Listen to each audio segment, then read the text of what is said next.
this is the, this is definitely the true definition of cheap and lazy.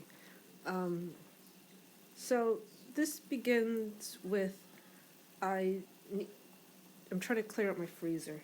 And in the midst of cleaning stuff out of my freezer, I found some hot dogs. Now, I don't eat hot dogs.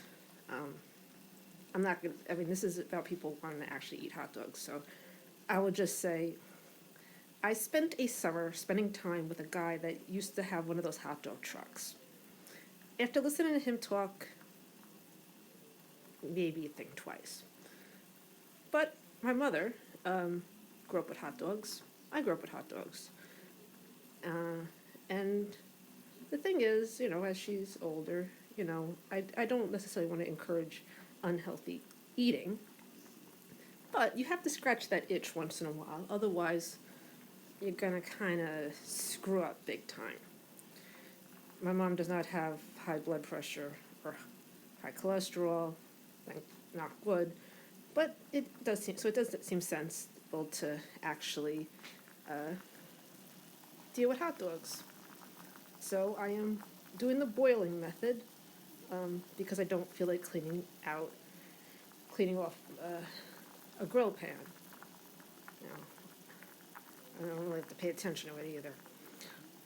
Since hot dogs usually go with pork and beans,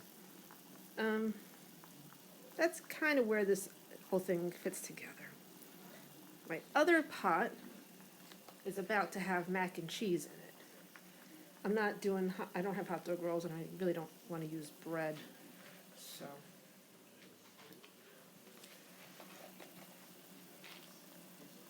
Mac and cheese it is.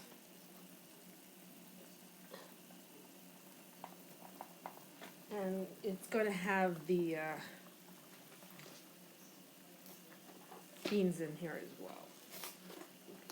This stupid little combo came out of quarantine. You stocked up on food, the mac and cheese and beans are definitely things that you want to have a little bit of in your pantry. You can't get out. Nothing wrong with that. There's nothing wrong with that whatsoever. The problem comes now where, quarantine stuff can still happen, of course, but I still have the stuff. Now, I did give stuff away to charity. I did a charity donation. It was about a week or so ago, I guess it was. Because there are still people who definitely need it. But I can't completely part with my mac and cheese. I am such a cheese lover. I will make the real stuff, but this is just cleaning out pantry stuff right now. So rather than put hot dogs in a bun, what I'm intending to do is just cook the hot dogs, cut them up, put them on top of my mom's portion of this mac and cheese.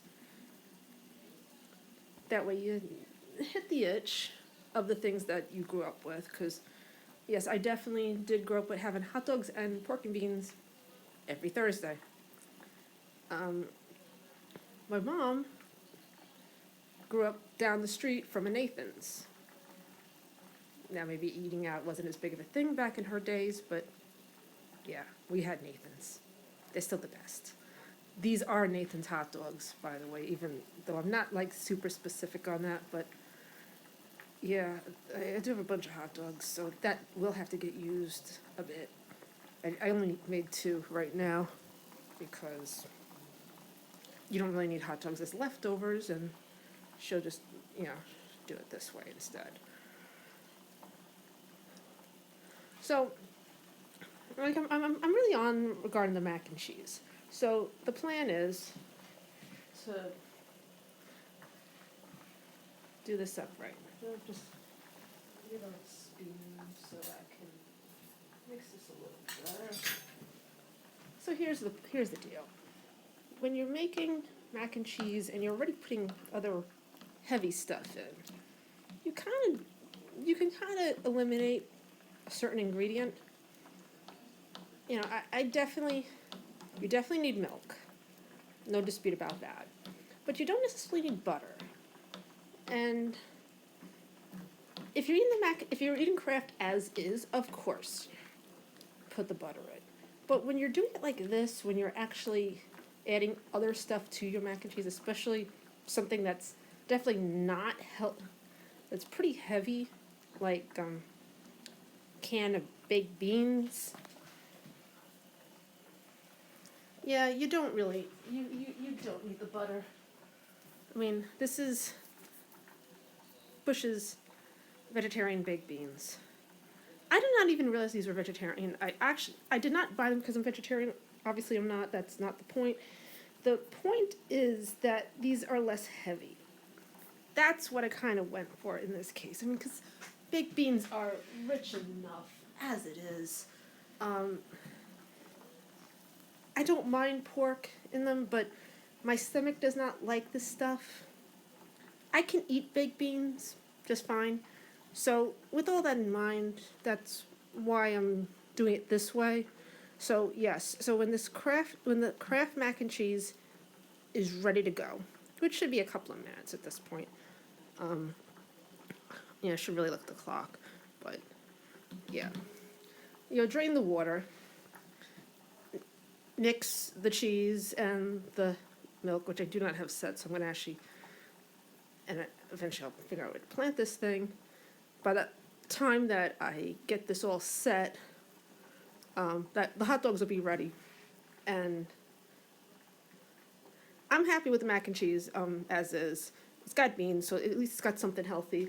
There will be leftovers. Probably when I do this is the leftovers of the mac and cheese, which I probably will add vegetables to it just to revive it so it doesn't feel like the same old thing. And just that's all there is at this point, I said, this is not something I would make as a regular thing. Maybe the mac and cheese thing, but not the hot dogs. But this is all going together, and that's a timer that's nearly done. Okay, so that is it.